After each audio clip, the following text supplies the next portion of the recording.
Bago tayo magsimula, tayo po ay manalangin.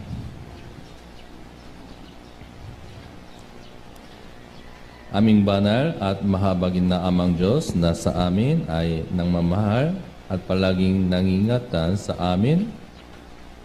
Maraming salamat sa pagbibigay sa amin ng kaligtasan at ng Iglesia. Ngayon araw, kami ay nagpatipon ng sama-sama upang makinig ng salita ng Diyos at upang magkaroon ng pakikisama at prayer request. Salamat po ulit, Panginoon. Panginoon, marami pong naliligaw na kaluluwa dito sa Pilipinas at makaroon ka pong ng awa sa kanila upang sila ay makapakinig sa Ebanghelyo at maligtas. Lalo na't ang aming mga kapamilya at kababayan ay napupunta sa impyerno. Pakiusap, tulungan mo sila upang buksan nila ang kanilang mga puso at makinig sa salita ng Diyos. Pakiusap, Panginoon, gawin mo silang magpagpakumbaba upang sila ay maging interesado sa kanilang espiritu. Panginoon, kami ay mayroon na lamang 50 araw sa taong 2020 na ito. Nawa aming maisara ng maayos ang taong ito.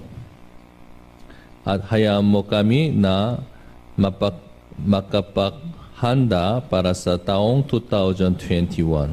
Kaya kung kami ay mayroong bagay na ayaw ng Diyos, magawa namin itong mapagsisihan. At kung mayroong kaming bagay na dapat gawin, hayaan mo na gawin namin sa taong 2021. Panginoon, pakiusap, panumbalikin mo ang aming buhay Kristiyano. Pakiusap muli mong buhay ang aming puso upang magawa naming masunod palagi ang iyong kalooban. Panginoon, inaalala namin ang mga wala ngayong dito at ang mga hindi nakakapakinig sa salita ng Diyos. Pakiusap, Panginoon, kabayan mo sila patungo sa salita ng Diyos upang sila ay magpatuloy na sa salita ng Diyos. Pakiusap, tulungan mo ako bilang mangangaral upang maibahagi ko ang iyong salita ng tama. Nang mayroong pasasalamat, kami ay nananalangin sa pangalan ni Hesus Kristo. Amen. Buksan po natin ang Biblia, mga awit 119 verse 25.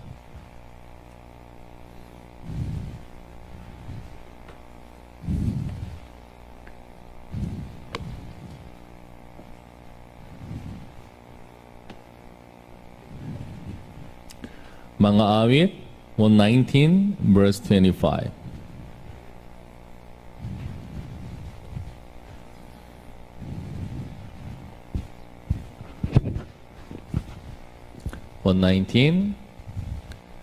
Verse 25, page number Lumang Tipan 908. 908. Mga awit 119 verse 25.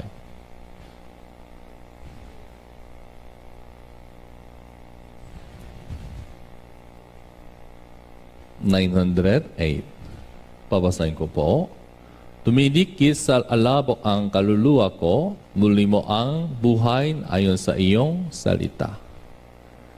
Tumidikit sa alabok ang kaluluwa ko, muli mo ang buhay ayon sa iyong salita. Yes. Ngayon araw, ating pag-aaralan ang bersikulo na ito, verse 25. And the title of the sermon is this verse. Tumidikit sa alabok ang kaluluwa ko. Tumidikit sa alabok ang kaluluwa ko. Sa bersikulo na ito, ang alabok ay nagpapahiwatig sa sanlibutan at mga bagay na sa libutan. Ang may akta ng awin na ito, siya ay napubutong hininga at tumaraing. Tayo ang kanyang puso ay tumidikit sa sanlibutan. Kaya siya ay napupuo sa kanyang buhay na tumidikit sa sanlibutan. Opo, kapag tayo ay nahuhulong sa tukso at lahat ng mga Kristiyano ay tumaraing tulad niya. Tama po ba? Yes. Kung tayo ay didikit sa sanlibutan at tayo ay nasisiyan, ito ay imposible. Kung tayo ay nagsasaya sa sanlibutan at sa mga makamundong bagay at hindi tayo napupuo sa ating sarili, ito ay imposible. Sa pandemya, tayo ay hindi makapagtipon ng sama-sama ng maayos. Kaya, ang ilang sa ating mga miyembro, sila ay malapit sa sanlibutan. Kung kayo ay talagang ligtas, kayo rin ay makubutong hininga o taraing tulad niya. At tayo ay may pangnanais na mapagtagumpayan ang makamundong tukso. Upang manalo, dapat malaman natin ang ilang bagay. Lalo na ang mga grupo, kabataan, sila ay mas maraming pagtitipon kaysa sa mga grupo ng tatay o nanay. At sila ay mayroong mas maraming oras upang makinig sa sermon. Kasi tuwing Sabado, magtitipon, di ba? At ang edat ay mabuting edat upang magpasa ng mga aklat, like Bible books. At ang grupo ng youth, sila ay mas maraming oras kaysa mga grupo ng tatay o nanay. Kaya sila ay mas nagpabasa ng Biblia at alam nila mga nilalaman ng Biblia. Kaya madali silang nakakamali sa pag-unawa. Oo, nalalaman ko ng mabuti ang Biblia. Ako ay palaging dumalo sa iglesia. Ako ay mayroong mabuting buhay Kristiyano. Ito ba ay totoo? Kung ito ay totoo, bakit maraming mga kabataang miyembro ay nahuhulog sa mga kasalanan, lalo sa boyfriend and girlfriend? At sila ay hindi na tumadalo sa fellowship kailanman. Bakit maraming kabataang miyembro sila ay dumidiki sa alabok, sa sanlibutan? Bakit mayroong Kristiyano na tumaraing? Dahil sila ay tumidiki sa sanlibutan. Yes. Dahil sila ay kulang sa oras kasama lamang ang Diyos. Hindi nila binabasa at pinagpupulayan ang Biblia ng kanya-kanya. Sila ay hindi nanalangin ng mataimtim sa Diyos. Sa ordinaryong oras, hindi nila iniisip ang tungkol sa Diyos. Alam niyo ba? Kahit na mayroong tayong spiritual na karamdaman, tayo ay makakadalo sa mga opisyal na pagtitipon. Ang tunay na kalagayan ng espiritu ko ang padalo sa pagtitipon, minsan ito ay hindi pareho. Kapag tayo ay tumalo sa fellowship, maraming mga tao ang titingin sa inyo at inisip nila, ang brother o sister na iyon ay mayroong mabuting pananampalataya. Sila ay mayroong mabuting buhay Kristiyano. Ngunit, ang katotohanan iyon ay hindi totoo. Minsan, pinapalaki natin ang ating sarili. Tayo ay nagpapanggap na mabuting Kristiyano. Ngunit, isang araw, hindi natin sila makita. Dahil, ang kanilang tunay na puso ay nahayak. Alam niyo ba, kapag kayo ay mayroong tunay na pananampalataya, magagawa ninyong magbasa at manalangin ng sarilinan, individually and privately. Ano ang tunay na pananampalataya? Ang tunay na pananampalataya ay ikaw ay mananalangin sa sikretong lugar.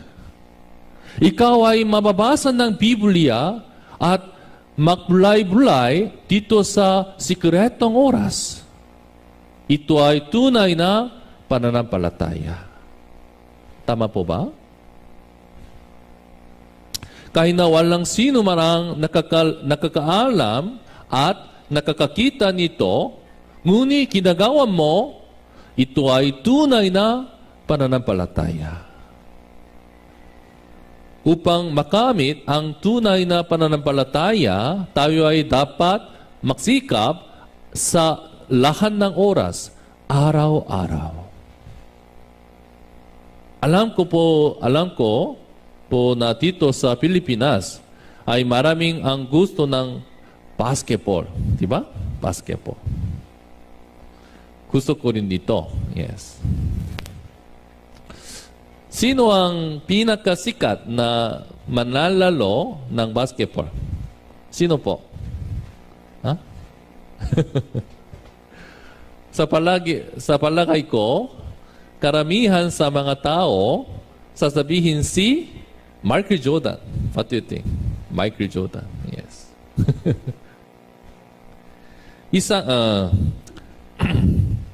Isang araw, ang isang mamamahayag, the reporter, ang makaroon ng panayam sa kanya.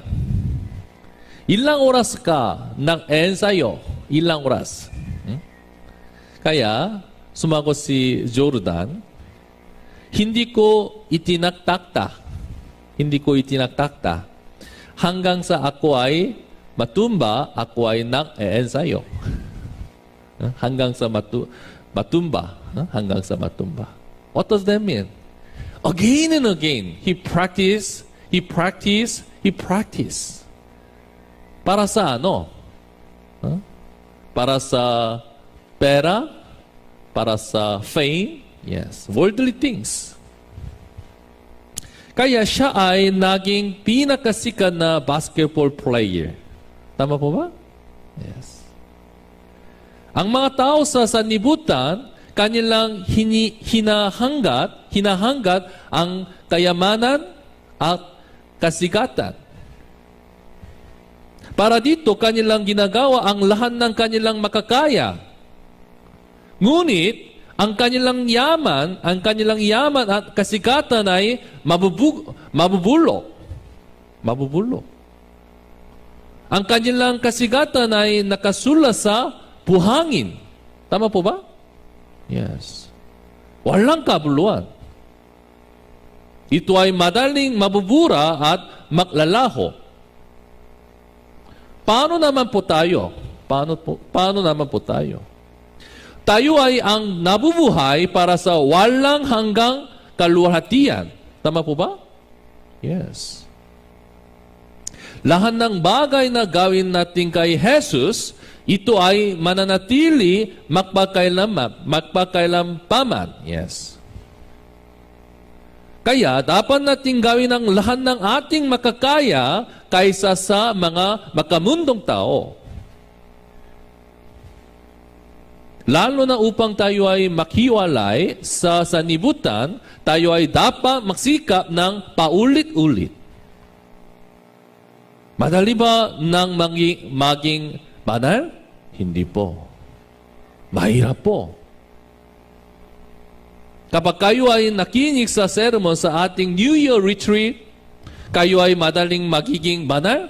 Hindi po. Hindi po. Siguradong hindi. At retreat ay ang panahon upang tukuyin ang ating puso. Tayo ay dapat lumaban sa ating buong buhay. Sinabi sa unang Timoteo chapter 4 verse 7, subalit tanggihan mo ang masasama at mga walang kabuluhang katha. Sanayin mo ang iyong sarili sa kabanalan. Yes. Unang Timoteo chapter 4 verse 7. Yes. Subalit tanggihan mo ang masasama at mga walang kabuluhang katha. Sunayin mo ang iyong sarili sa kabanalan. Hanggang kailan tayo dapat mag-ensayo upang maging mabuti hanggang sa makaharap natin ang Diyos. Till we die, we train again and again. Halimbawa, kung kayo ay makikipaglaban sa kasalanan at maglilingkod sa Diyos para sa isang araw o para sa isang linggo, mabuti, magaling. Mabuti ang iyong trabaho. Yes. Ang Diyos ay talagang nalugot. Ngunit, kahit na kayo ay mayroong mabuting buhay Kristiyano, ang mga tukso ni Satanas ay darating ng paulit-ulit. Hanggang sa makaharap natin ang Diyos. He never ever give up. Palagi niyang sinisikap na gawing tayong makasala. Mayroong isang halimbawa. Sa aklan ng Lucas, si Jesus ay napunta sa ilang. Siya ay ayuno sa loob ng 40 araw. At tinukso si Jesus ni Satanas. Ngunit, napagtagumpayan ni Jesus ang kanyang tukso sa pamagitan ng salita ng Diyos. At umalis na si Satanas, sinabi sa Lucas chapter 4. Please mark here. Awit chapter 119. Please mark here. And let's go to Lucas chapter 4. Lucas chapter 4 verse 13.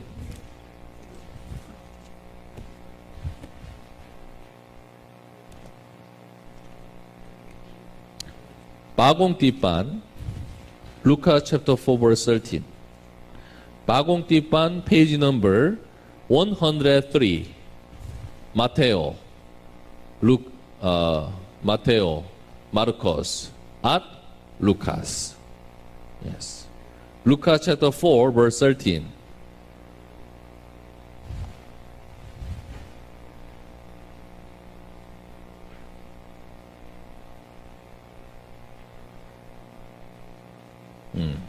Lucas chapter 4 verse 13. Babasahin ko po. Nang matapos ng diablo ang lahat ng panunukso, lumayo siya sa kanya hanggang sa isa pang pagkakataon. Yes. What does that mean? Nangahulugan na siya ay umalis ng panandalian, hindi magpawalang hanggang. Naintindihan po? For a while. Just for a while. Not forever and ever. Si Satanas ay napatuloy na tuksuhin si Jesus ng paulit-ulit. Sa pamagitan ng mga Hudyo na relihiyosong guro, tulad ng mga Pariseo at tulad ng mga Saduseo. Maging sa pamagitan ni Pedro na pinakamagaling na alagad, kanyang tinukso si Jesus.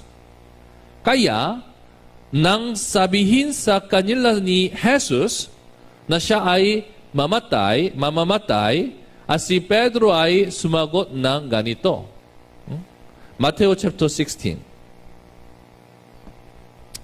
Matthew chapter 16. Verse 22.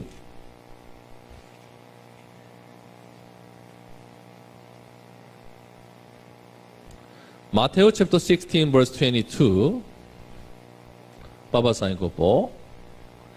At inilayo siya ni Pedro at sinimulang pigilan siya na sinasabi, huwag nawang itulot ng Diyos, Panginoon.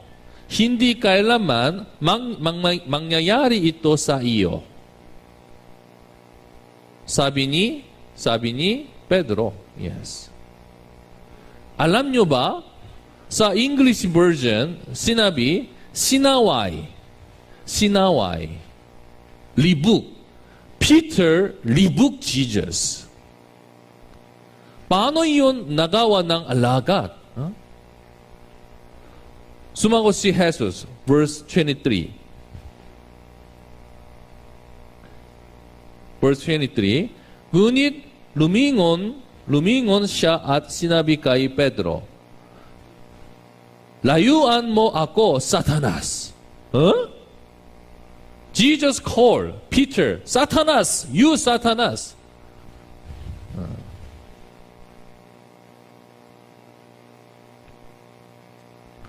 Ikaw ay isang katitisuran sa akin, sapagkat hindi mo iniisip ang mga bagay ng Diyos, kundi ang mga bagay ng tao.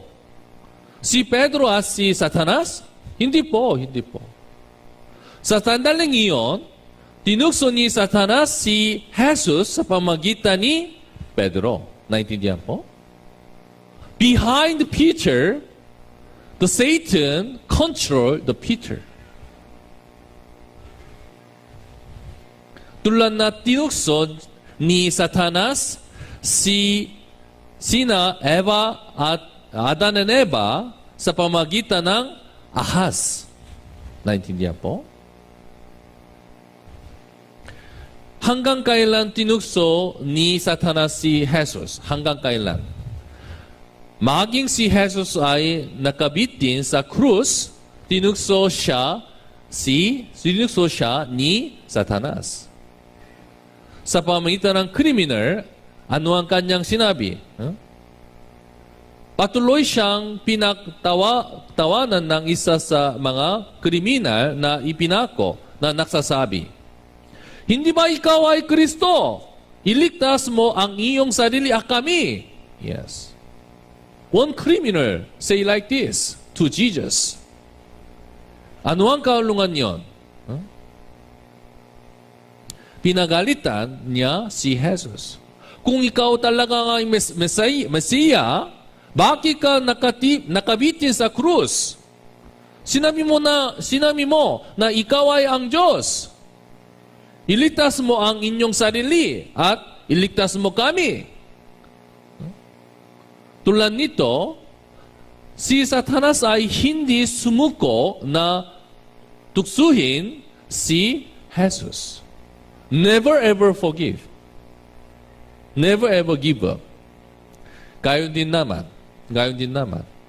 Kahit na tayo ay mayroong mabuting buhay Kristiyano sa loob ng isang linggo o isang buwan, siya ay hindi sumusuko kailanman. Naintindihan po? Never ever forget. Halimbawa, kayo ay nakinig sa sermon sa linggo at kayo ay nagpasya. Oo, okay. Ako ay magtutungon na lang ng pansin sa aking buhay Kristiyano. I will focus on my Christian life. Kaya, hindi na kayo nagsasayang ng oras sa inyong cellphone. Yes. Tayo ay hindi nagsasayang ng oras sa paglalaro. Hindi na kayo gumagamit ng Facebook, TikTok, at Internet. Maaga kayong nagbasa ng Biblia. Yes. Nananalangin sa Diyos. Sinusubukang mahalin ang mga kapatid. Nag-evangelize ng aking kamanggagawa. Ngunit isang araw, kung kayo ay walang ingat tungkol kay Satanas, makikita ninyo na kayo ay nagsasayang ulit ng oras sa inyong cellphone. Tama po ba? Huwag kayong maging walang ingat tungkol kay Satanas. Tayo ay dapat palaging nakakapi sa Biblia. Dapat palagi nating tandaan ang Espiritu Santo ay kasama natin. Kung hindi, madali tayong makagagawa ng kasalanan. Yes. Kaya, bakit natin hinahayaan ang salibutan na pumasok sa ating puso konti-konti? Dahil hindi natin alam kung gaano kasama ang sanlibutan. We don't know how evil the world is. Very evil. YouTube, TikTok, Facebook, ang mga laro, kanilang tinutugso tayo sa pamamagitan ng parehong paraan. Sa kanoong uri ng application, makakakita kaagad tayong ng guwapong lalaki, sexy na babae, sumasayaw, nag-aaway, kumakain, at umiinom. At tingnan ninyo ito. Isipin ninyo ang tungkol dito. Ginagawa ninyo ang paglalaro, Facebook, YouTube, TikTok, pagkatapos ninyo makakapagpasa ba kayo ng Biblia ng maayos? Hindi po. Pwede ba kayong makapanalangin ng mataimtim? Hindi po. Imposible. Pwede ninyo bang mahalin ng fellowship? Pwede ba kayong makaroon ng awa sa mga kaluluwa na napupunta sa impyerno? Siguradong hindi. Siguradong hindi. Sa kabilang banda, kung gagawin ninyo ang paulit-uli ang mga bagay na ito, kayo ay walang pakialam tungkol sa Diyos, bahay Kristiyano, at ebanghelismo. Tama po ba? Kapag kayo ay nanonoo sa cellphone, ano ang inyong ginagawa? Pinipindot lamang ninyo ang button. Just you press the button. Ang nagsasaya ang inyong mga mata. Very happy in your eyes. Ano ang kahulungan ninyo?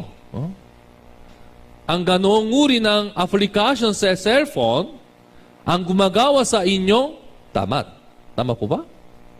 Nothing you do. Just press the button.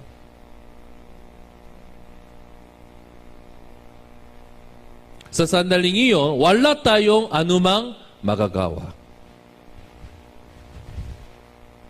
Tayo ay natutuon lamang ng pansin sa mga lalawan ng ibinibigay ni Satanas sa atin. Ang resulta, pagkatapos ninyo, wala tayong pakialam tungkol sa Biblia, Diyos, at ang sa ating mga kapamilya na napupunta sa impyerno. Ngunit, tayo ay natutuon ng pansin sa mas magagandang babae, mga guwapong lalaki, masaram ng pagkain, magandang bagay, pahay, mga magandang mga damit, ngumingiti lamang, kumakain at nagsasaya. Sa sandaling iyon, si Satanas ay tumatawa sa atin. Do you know that? Kinagawa nating malugos si Satanas. Binibigyang lugot natin si Satanas, hindi ang Diyos.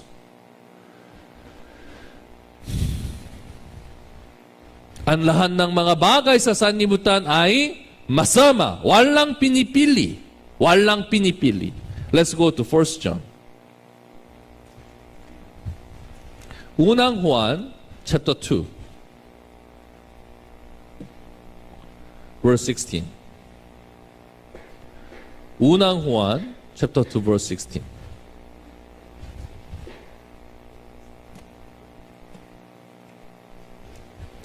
Unang Juan, chapter 2, verse 16. Page number 406, 7.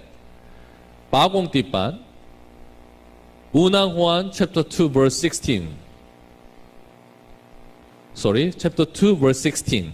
Unang Juan, chapter 2, verse 16. Unang Juan, chapter 2, verse 16.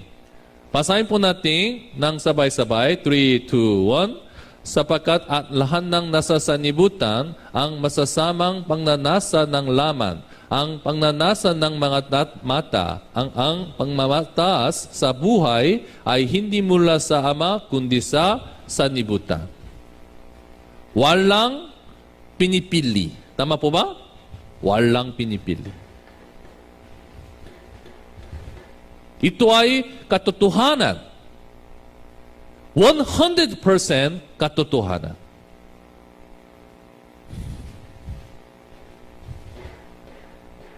Lahat ng mga bagay sa sanlibutan ay kasamaan. Kaya hanggang kailan ba natin mamahalin ang sanlibutan? At tayo ay nagsasaya sa sanlibutan. Hanggang kailangan? Hanggang kailan? Hanggang kailan? Kaya ang may akta ng awin na ito ay tumaraing na siya ay tumidiki sa sanlibutan. Kaya siya ay tumaraing ng ganito.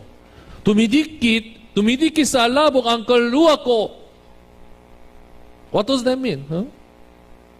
Pakiusap, tulungan mo ako, Panginoon. Pakiusap, muli mo akong buhayin ayon sa salita ng Diyos. Pakiusap, muli mong buhayin ang aking buhay Kristiyano. Pakiusap. Siya ay tumaing sa Panginoon. Paano natin muling buhayin ang ating buhay Kristiyano? Kaya dapat tayong makaroon ng ganitong uri ng time team. Ang pagkakaloon ng ka-time-teaman sa ating puso, ito ang paraan upang muling mabuhay ang ating buhay Kristiyano. Kaya, sabi sa awit, chapter 119, let's turn back our passage, 119, verse 28. Psalm number 119, verse 28.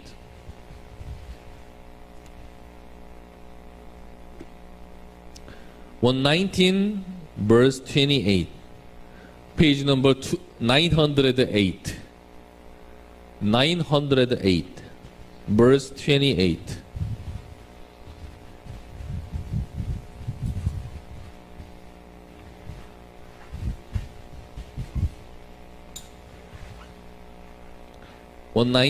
verse 28.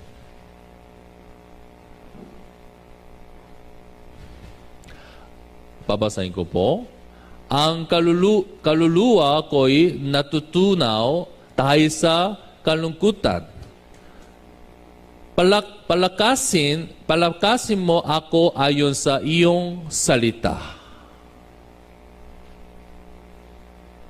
Kung ang Kristiyanong naipangarang na muli ay nasa gitna ng sa kasalanan, tayo'y magkakaroon ng ganito, natutunaw tayo sa kalungkutan. Tayo ay mayroong matinding kalungkutan sa ating puso. Kaya, ito ang unang hakbang upang mapanumbalik ang ating buhay Kristiyano. We first must have honestness, eagerness to be recovered our Christian life. Do you have? Ngunit, kung sa pamamagitan lang ng kataimtiman, hindi tayo muling bubuhayin.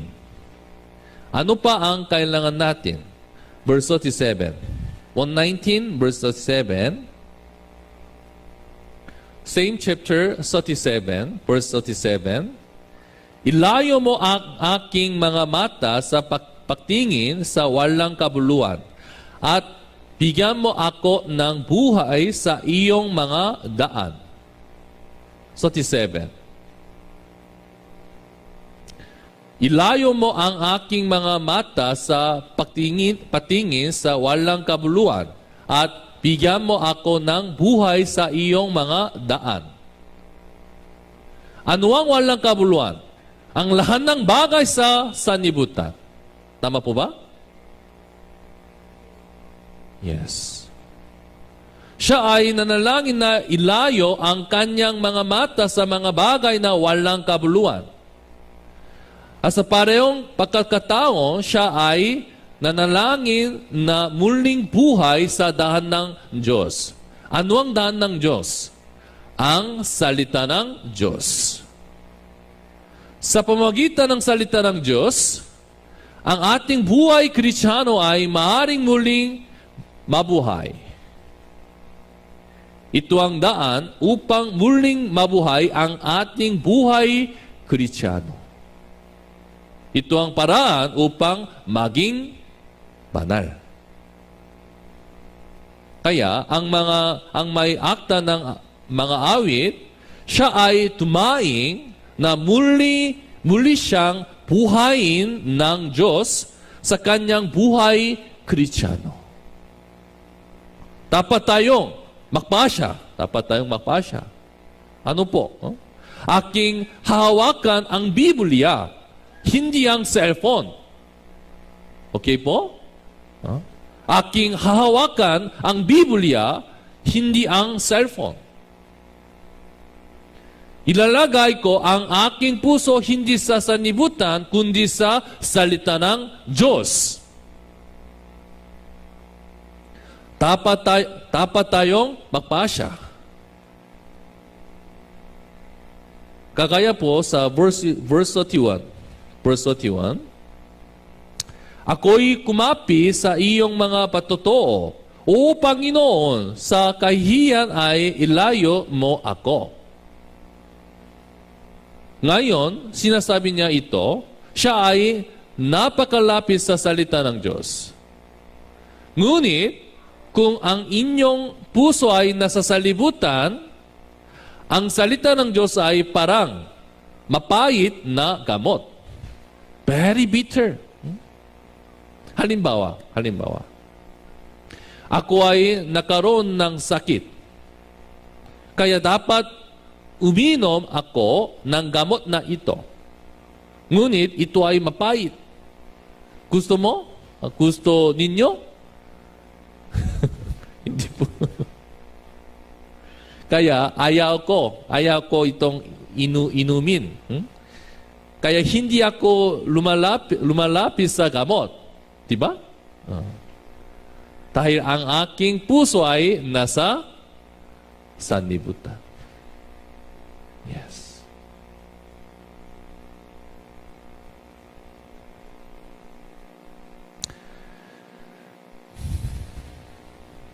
Ngunit, kung sa kabilang banda, kumakapit tayo sa salita ng Diyos, hindi tayo titingin sa salibutan.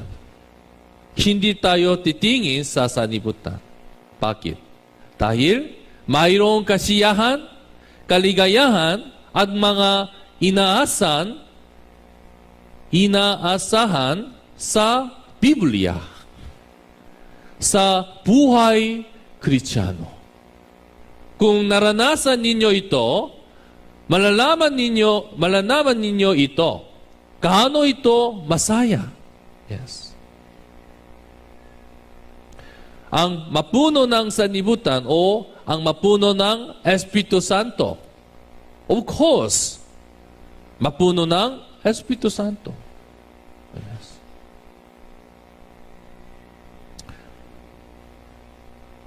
Dapat ninyo itong maranasan kung gaano ito kabuti. Kapag nagbabasa ako ng Biblia, ako'y patuloy na nagtatanong sa Diyos, kakikipag-usap sa Kanya, at sinasagot niya ang aking mga panalangin. Opo, ito ay talaga ay naka-Diyos na kaligayahan. Yes. Mayroong tunay na kasiyahan. Ngunit, kung kayo'y walang karanasan, hindi ninyo ito malalaman. Pakiusap po, buksan ninyo ang inyong mga speaker na mata. Buksan po, please. Pakiusap po. Ang makikita ninyo at mararanasan ninyo ang maka-Diyos na kaligayahan. Kaya ang may akta ng awit na ito, siya rin ay nanalangin ng ganito. Verse 18. 109 verse 18. Verse 18, buksan mo ang aking mga mata upang makita ko ang kahangahangang mga bagay sa kautusan mo. Kautusan ay nagpapahiwatig salita ng Diyos. Kapag binuksan natin ang ating mga mata, malalaman natin kung gaano katamis ang salita ng Diyos. How sweet the Word of God is. Kung gaano kahangahangang ang Biblia. Kung gaano kahangahangang ang pag-ibig ng Diyos. Sa kautusan, mayroong kahangahangang kasiyahan na hindi natin makikita sa sanlibutan. Verse 40, babasahin ko po. Ako'y nasasabik sa iyong mga panuntunan. Bigyan mo ako ng buhay sa iyong katuwiran. Yes. Kapag tayo ay nakintay, kapag minahal natin ang Biblia, ang ating buhay Kristiyano ay maaaring muling mabuhay.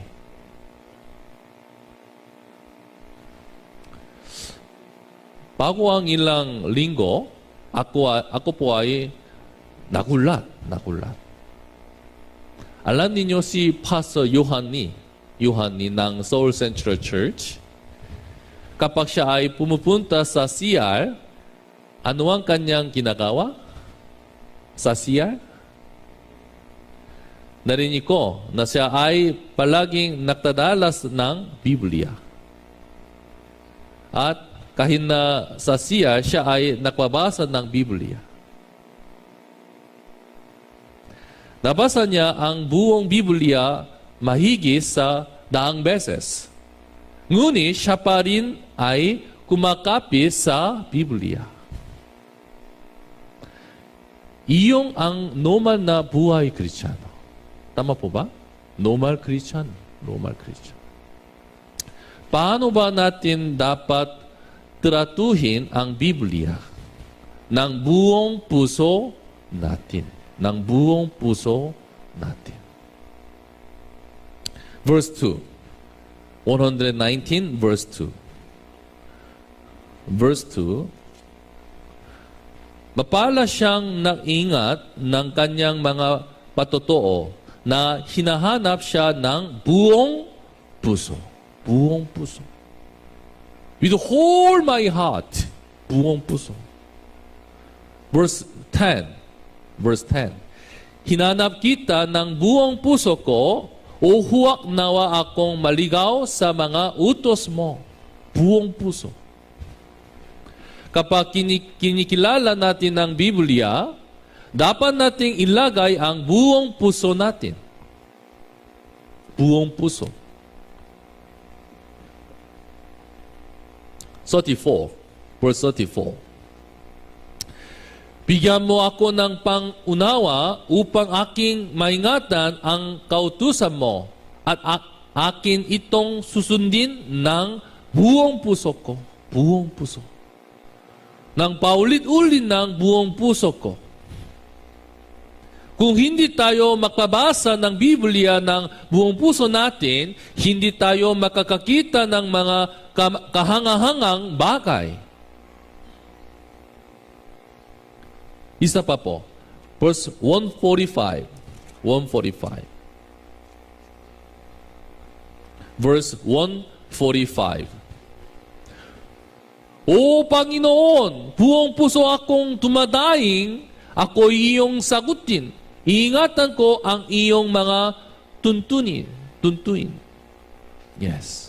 Buong puso ko.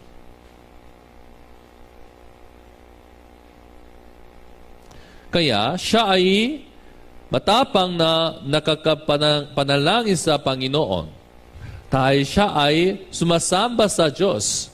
At itinaturato niya ang Biblia ng buong puso niya. Ng buong puso niya. Dapat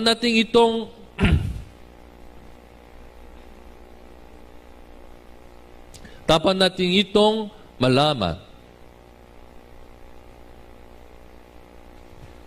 At bakit ang born-again Christian ay nakagagawa pa rin ng kasalanan? Isa sa mga dahilan ay si Satanas ay patuloy na nagsasabi ng kasinungalingan sa akin. Kasinungalingan. Verse 69. Verse 69.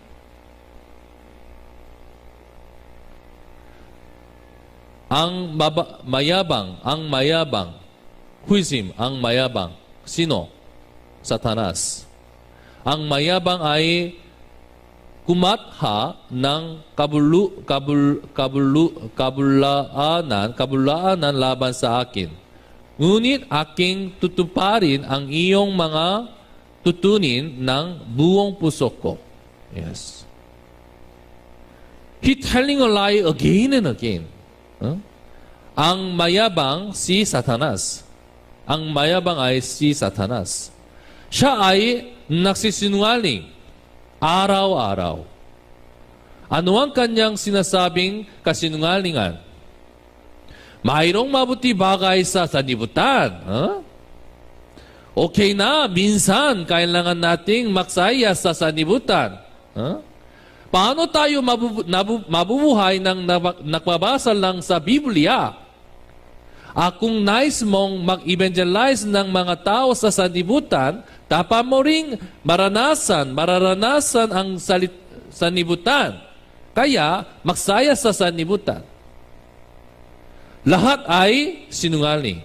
100% kasinungalingan. 100%. Don't be deceived. Dapat pa nating pahintulutan ang kaunting salibutan sa ating puso? Hindi po. Iyon ang tinig ni Satanas. 100% kasinungalingan. Walang bersikulo sa Biblia ang nagsasabi ng ganyan. Walang bersikulo upang muling mabuhay ang ating buhay Kristiyano. dapat nating ilagay ang buong puso natin sa Biblia. Sa Biblia. Ang ikatulo, sa pamagitan ng ating panalangin, ang ating buhay Kristiyano ay maaaring mabuhay. Sa pamagitan ng panalangin. Verse 47. 119, verse 47. Verse 47. At ako'y natutuwa sa iyong mga utos na aking iniibig. Verse 48, itataas ko ang aking mga kamay sa iyong mga utos na iniibig ko at ako'y makbubulay-bulay sa mga batas mo. Yes. 47 and verse 48. Upang mapunubalik ang ating buhay Kristiyano, kailangan natin sa salita. Inibig ng akda ng awin na ito ang salita. Yes. Kinagalak niya ang salita. At siya ay nakpubulay-bulay dito. Diba? Nakpubulay-bulay. Meditation. Think again. Read again. Think again. Meditation. Paano po? Paano? Sa pamagitan ng pagtataas ng kanyang mga kamay. Like this. Sa Biblia, ang pagtataas ng mga kamay ay nagpapahiwatig sa panalangin. Panalangin. This indicates, pray to the Lord. Naintindihan po? When you read the book, when you read the Bible, you find this, pagtataas ng mga kamay indicates, nagpapahiwatig the panalangin. Naintindihan po? Kapag siya nagbulay-bulay sa Biblia, kanyang itinataas ang kanyang mga kamay. Nangahulugan na panalangin. Kung tunay na minamahal ninyo ang Biblia, kayo ay makakapanalangin. Ang panalangin ay mas mahirap kaysa sa pagbabasa ng Biblia. Ano ang pinakasikretong buhay Kristiyano? Ano po? Oh? Ang buhay na panalangin. Tama po ba? Yes. Kung kayo ay malapit sa Biblia, kayo ay makakapanalangin ayon sa Biblia. Alinsunod sa Biblia, kayo ay makakatanggap ng kasagutan ng panalangin. Sa pamagitan ng salita ng Diyos at panalangin, ang ating buhay Kristiyano ay maaaring muling mabuhay. Sa pamagitan ng salita ng Diyos at panalangin, maaaring tayo maging banal araw-araw. Sa unang Timoteo chapter 4, sapagkat ito ay pinababanal sa pamagitan ng salita ng Diyos at ng panalangin. Unang Timoteo chapter 4 verse 5, sabi, sa pamagitan ng salita ng Diyos at ng panalangin, ito ay pinababanal. Naintindihan po? Oh. Kung makakayon, paano tayo dapat manalangin? Ano ang dapat nating ipanalangin? Kailangan nating manalangin ng Panginoon, hayaan niya na huwag tayong mahulog sa mga makamundong kasalanan. Opo, kailangan natin. Ngunit, ito ang mainam na panalangin. Ano po ba? Ano po? Panginoon, hayaan mo na kami ay mapuno ng Biblia sa aking puso. Mas mabuti. Kung makagayoy, kami ay pwedeng maging malakas. Ito ay mas mabuting para maging malakas at subukan makipaglaban sa kaaway. Let's go to 2 Corinthians. Ikalawang Korinto, chapter 1, verse 21. Ikalawang Korinto. Chapter 1, verse 21. Ikalawang Korinto, chapter 1, verse 21. Page number, Ikalawang Korinto, chapter 1, verse 21. Page number 298. Tama po? 298. Oh, yes po. Ikalawang Korinto, chapter 1, verse 21.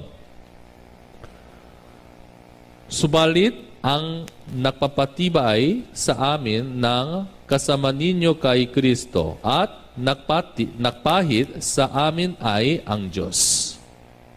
Yes. Paano ba tayo magiging malakas? Kay Jesus. Sa pamagitan ng Diyos. Sa iglesia, sa pamagitan ng salita ng Diyos. Yes. Tayo ay magiging malakas. Naintindihan po? Yes. So, whenever we gather together, we study the Bible. There is no other way, actually. Let's turn back to our passage, 119. Awit, 119, verse 133. 119, 133.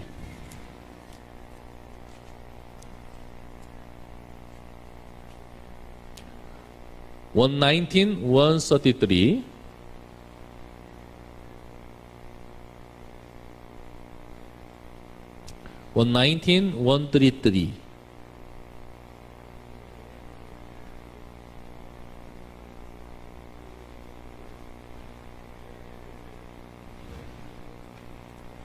Page 913.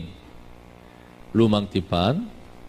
Gawin mong matatak ang mga hakbang ko ayon sa iyong pangako.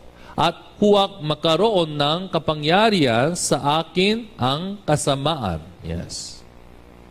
Walang kasamaan ang makakapaghari sa mga tao na nakatayo ng matatak sa Biblia.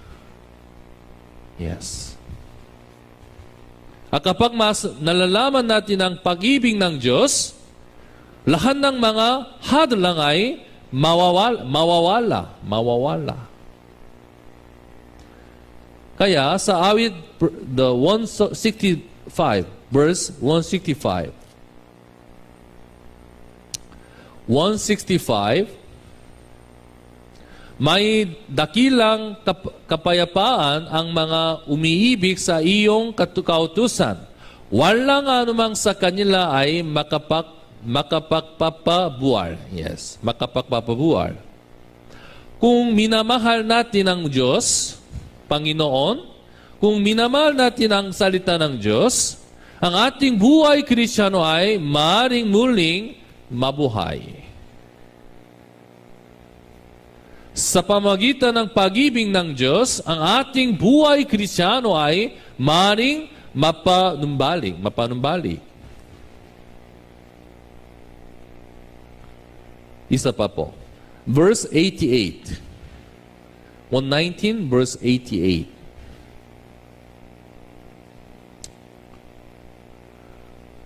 Muli mo akong buhayin ayon sa iyong tapat na pag-ibig, upang aking maingatan ang mga patotoo ng iyong bibig. Yes. Sa pamagitan ng pag-ibig ng Diyos, ang ating buhay Kristiyano ay maaaring muling mabuhay. Sino ba ang pwedeng magamit ng Diyos? Sino ang maaaring mabuhay at mamatay para sa Diyos? Ang tao na nangmamahal sa Diyos. Tama po ba? Yes. Ilang linggo na ang nakakalipas, pinag-aralan natin iyon. Ang muling nabuhay na si Jesus ay bumisita kay Pedro. Itinanggi ni Pedro si Jesus ng 3 ulit, di ba? 3 ulit. Siya talaga ay nahiya. Parang hindi na si Pedro ulit makakaloon ng katapangan. Parang hindi na siya makakapamuhay para sa Panginoon. Ngunit, si Jesus nais niyang ipakatiwala kay Pedro ang kanyang mission. Ebanghelismo. Ngunit, bago iyon, si Jesus dapat mayroong suriin. Si Jesus ay may kailangan itanong kay Pedro. Ano ba iyon? Tungkol sa pag-ibig. Kaya, tinanong ni Jesus si Pedro na 3 ulit, minamahal mo ba ako? Minamahal mo ba ako? Minamahal mo ba ako? Sino ba ang maaring magmahal kay Jesus? Ang taong minamahal ng Panginoon ang maaring magmahal kay Jesus. Kaya si Jesus ay nagtanong ng ganito, minamahal kita sa pamamagitan ng buhay ko. Kung makagayoy, minamahal mo ba ako? Tama po ba? Yes. He loved us through His life. Kaya, naunawa at napanampalatayanan ni Pedro ang pag-ibig ni Jesus. Opo, Panginoon, nalalaman mong minamahal kita. Kung makagayon, ang buhay Kristiyano ni Pedro ay muling nabuhay. Gayon din naman, kapag naunawaan at pinaniwalaan natin ang pag-ibig ng Diyos, ang ating buhay Kristiyano ay muling mabubuhay sa pamamagitan ng pag-ibig ng Diyos. Kapag mas lalo nating nalalaman ng higit ang kanyang pag-ibig, mas muling mabubuhay ang ating buhay Kristiyano. At ang mga taong muling nabuhay ang kanilang buhay Kristiyano, sila ay nakahanap sa Diyos, naglilingkod sa Diyos ng buong puso nila. Kaya, dapat tayong manalangin ng ganito. Panginoon, tumidikis sa alabong ang kaluluwa ko, muli mo akong buhayin ayon sa iyong salita.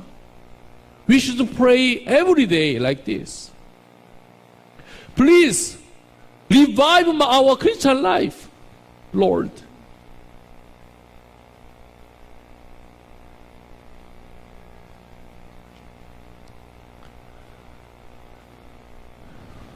Mga brothers and sisters, dapat tayong manalangin ng ganito araw-araw. Panginoon, muli mong buhay ng aming buhay, Kristiyano, araw-araw.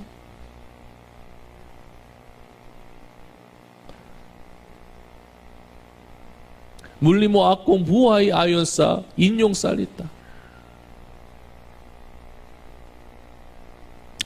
Kung makagayoy, magagawa nating sumunod kay Jesus ng buong puso natin.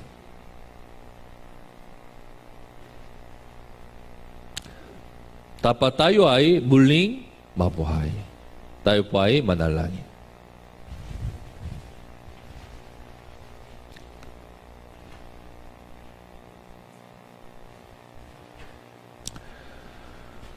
Salamat, Panginoon, Talagang nais naming na muling mabuhay.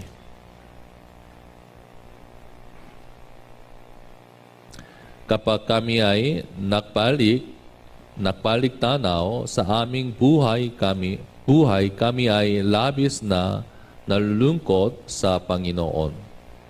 Dahil kami ay patuloy pa rin na nakakagawa ng kasalanan ng paulit-ulit.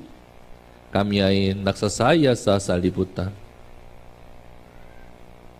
Kami ay sumusuway.